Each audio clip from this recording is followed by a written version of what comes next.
Greetings and welcome to Walking Through the Word. We're in the 15th verse of John chapter 1, and we have been talking about the Word becoming flesh, all these different things. And once again, we have a little segue into John. Now, one of the themes that we've talked that we see in the Gospel of John versus John the Baptist, the Gospel of John, we've talked about the compare and contrast that he does, a lot of light and dark. But one of the other things that John does, and we're going to see it throughout this gospel, is the idea of Jesus is greater than, fill in the blank. For example, we're going to see Jesus is greater than Moses coming in here in a little bit. But this is really we've had this setting of God, and it's been this huge, massive cosmological setting. And we've seen this came, became, made type thing. And it started off here, but we're slowly but surely coming down and focusing it into the person of Jesus. And so we've had this huge prologue that we've had starting in John 1:1, and it's going to go all the way through verse 18, and it's going to slowly but surely focus towards Jesus. But we are going to have some intermission talking about John the Baptist. And John the Baptist is a very important person in this world because he really, in a lot of ways, is the last Old Testament prophet. Even though he's not listed in the Old Testament, John is the bridge, if you will, between what we would consider the Old Testament and the New Testament.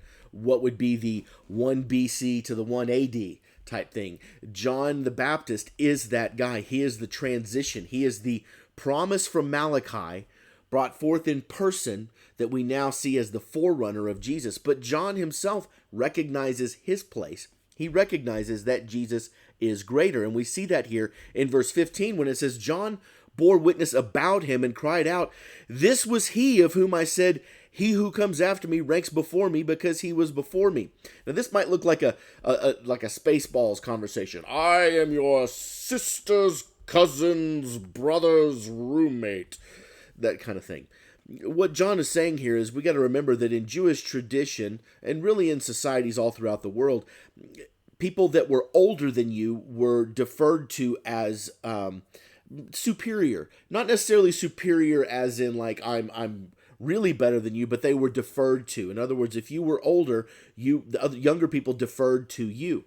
Well, John the Baptist should have been deferred to by Jesus because he was older. Even if it was only a few months older, he was still older nonetheless. And yet John makes it very clear that I defer to Jesus because not only, even though I'm older, he is greater than me in every aspect, but he was before me. Now, what this is yet another moment from the writer of the Gospel of John, who is saying who the Word is, that this is an incredible, greater, this is God. This is God that has come before us and come down from us. And he's using John the Baptist's own words to affirm and confirm that. Now, why would John, the writer of the gospel, be able to do that? Well, some people speculate that maybe he was a follower of John the Baptist, that he was one of John the Baptist's disciples. And we see some evidence that could possibly affirm that.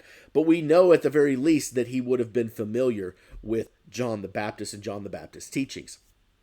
So we have this statement from John the Baptist, and then the writer, John, continues to expand upon that. For from his fullness, in verse 16, we have all received grace upon grace. Now, what is this grace upon grace? That means not just grace, but the ultimate grace. The only one that could give us the greatest grace is this word, is this Logos, is the Word who became flesh, the Son of the Father.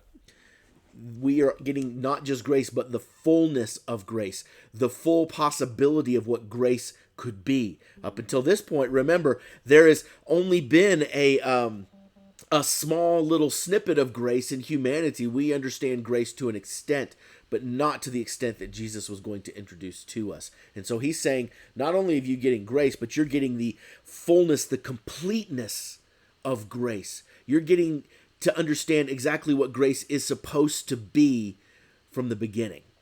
And he is giving it to us from his his fullness being his completeness. So in other words, what John said was, he came before me because he's great. And the writer's saying, yes, this is true because he is the perfect, the fullness of creation. He is God. And then he goes on to talk about the law and talk about seeing God, which we will get to tomorrow. But for now, think about the grace upon grace, the fullness that only Jesus could give us, the complete picture of grace. Think about your idea of grace and think about God's idea of grace, and how do they match up? Have a blessed day.